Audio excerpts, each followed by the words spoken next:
Hey guys, तो miss Marvel का finale release हो चुका है और इसका एंडिंग बहुत ही अमेजिंग था। हमें ना सिर्फ एमसीयू के 616 यूनिवर्स का पहला ऑफिशियल म्यूटेंट देखने मिला, बल्कि एक cliffhanger mid credit scene भी देखने मिला जिसमें हम फाइनली कैरल डैनवर्स को देखते हैं। लेकिन इस पर्टिकुलर सीन का मतलब क्या था और कैसे ये कमाला खान की फ्यूचर को इम्पैक्ट करेगा, इस वीडियो में हम इसी के बारे में डिस्कस करेंगे। शुरू करने से पहले अगर आप इस चैनल पर नए हो तो सब्सक्राइब जरूर कर लेना, सो दैट आपको हमारे लेटेस्ट वीडियोस की अपडेट्स रेगुलरली मिल सके। So without wasting any further time, let's get started.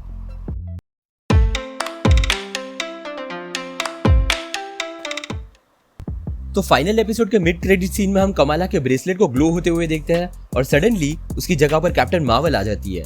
अब कई लोगों को यहाँ लग रहा है कि कमाला ट्रांसफॉर्म हो चुके कैरल डैनवर्स में, और ये कॉमिक्स में भी हुआ था जब उसे पहली बार अपने पावर्स मिले थे टेरिजेनेसिस के थ्रू।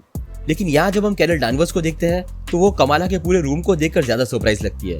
तो डेफिनेटली ये कमाला तो नहीं है, यानी कि कमाला अब कैरल की जगह चली गई है और कैरल कमाला की जगह पर आ गई है। अब हमें ये नहीं भूलना चाहिए कि एपिसोड 3 में आयशा को जब ये ब्रेसलेट मिला था तब उसे ये भी पता चला था कि ऐसा एक और ब्रेसलेट भी है जो उन्हें उस टेंडिंग्स के साइट पर नहीं मिला। तो हो सकता है कि ये दूसरा ब्रेसलेट कैरल को कहीं से मिला हो और उसी ने एक्टिवेट किया होगा वो ब्रेसलेट, जिससे उसी वक्त कमाला का भी ब्रेसलेट एक्टिवेट हो गया होगा और उन दोनों ने अपनी जगह बदल ली होगी।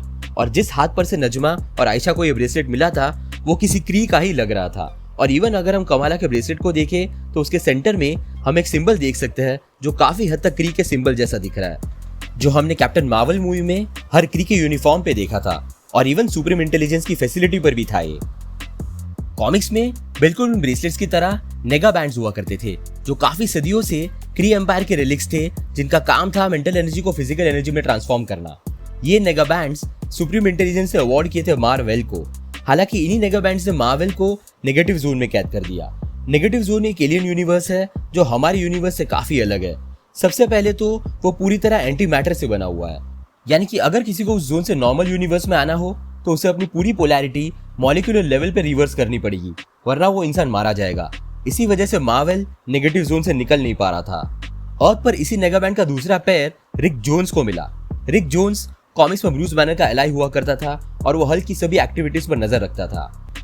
जैसे ही रिक जोन्स इस नेगाबैंड को यूज करता है तो उसी वक्त वो मार्वेल की जगह ले लेता है नेगेटिव जोन में और मार्वेल रिक की जगह अर्थ पर आ जाता है।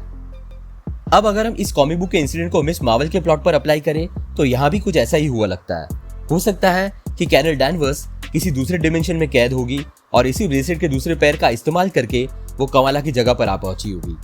आखिर यही चीज नजमा और आयशा भी करने वाले थे अपने नूल डिमेंशन में वापस जाने के लिए, लेकिन क्योंकि उनके पास सिर्फ एक ही ब्रेसलेट था तो वो काफी नहीं था उन्हें नूल डिमेंशन में वापस ले जाने के लिए। जैसे कि हमने थोड़ी देर पहले देखा, नेगेटिव जोन में जाने के लिए किसी भी इंसान को अपनी पोलैरिटी पूरी तरह रिवर्स करनी पड़ेगी, वो भी मॉलिक्यूलर लेवल पे, वरना वो इंसान नेगेटिव जोन में एंटर होने से पहले ही खत्म हो जाएगा। शायद यही हुआ नजमा और उसकी दूसरे क्लैंडस्टाइन मेंबर के साथ जब वो वेल के थ्रू नूल डिमेंशन में जाने की कोशिश कर रहे थे। इसका मतलब है कि नूल डिमेंशन एक तरह से नेगेटिव जोन का ही एक वर्जन लग रहा है एमसीयू में। अब ये देखना इंटरेस्टिंग होगा कि आखिर कैरल वहां कैसे पहुंची। कैप्टन मार्वल मूवी के एंड में कैरल यॉन रॉक से एक मैसेज भिजवाती है कि वो क्री सुप्रीम इंटेलिजेंस को खत्म करने आ रही है, और कॉमिक्स में सुप्रीम इंटेलिजेंस ने ही ये नेगा बैंड्स मार्वेल को दिए थे, जिससे अल्टीमेटली वो नेगेटिव जोन में चला गया था। शायद कैरल डैनवर्स के साथ भी कुछ ऐसा ही हुआ है। सुप्रीम इंटेलिजेंस ने किसी तरह उसे नेगेटिव जोन में भेज दिया होगा और कमाला की ये ब्रेसलेट पहनने की वजह से कैरल अपने आप को कमाला से स्वैप कर पाई होगी, यानी कि अब कमाला खुद शायद नेगेटिव जोन में कैद होगी। और अगर नेगेटिव जोन और नूल डिमेंशन एक हुए तो कमाला लिटरली अपनी परनानी आयशा के होम वर्ल्ड में होगी और मार्वल्स मूवी का प्लॉट या फिर शायद उसका फर्स्ट हाफ कमाला के रेस्क्यू पर ही फोकस करेगा। अब क्योंकि कैरल वापस अर्थ पर आ चुकी है तो वो सबसे पहले निक फ्यूरी की ही तलाश करेगी और उसी को ढूंढते हुए वो शायद सॉर्ड ऑर्गेनाइजेशन में जाएगी जहां उसकी मुलाकात अडल्ट मोनिका रैम्बो से होगी, और फिर शायद ये दोनों ही कमाला को रेस्क्यू करने जाएंगे उसे नेगेटिव जोन से निकालने के लिए। ओवरऑल मिस मार्वल के इस पोस्ट क्रेडिट सीन ने मार्वल्स मूवी के स्टेक्स को काफी ज्यादा बढ़ा दिया है। ऑल्सो ये नेगेटिव जोन फैंटास्टिक फोर के लिए भी बहुत इंपॉर्टेंट एस्पेक्ट था।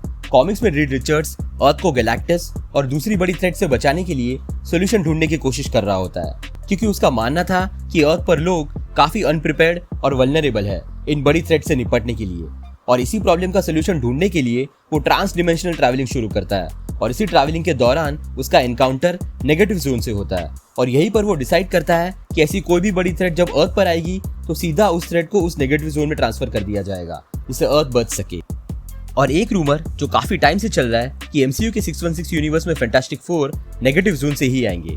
इनिशियली फैंटास्टिक फोर 1960s में एक्टिव होंगे और फिर किसी इंसिडेंट की वजह से वो नेगेटिव जोन में ट्रैप हो जाएंगे और वो नेगेटिव जोन से वापस सीधे मॉडर्न डे में आएंगे एमसीयू में।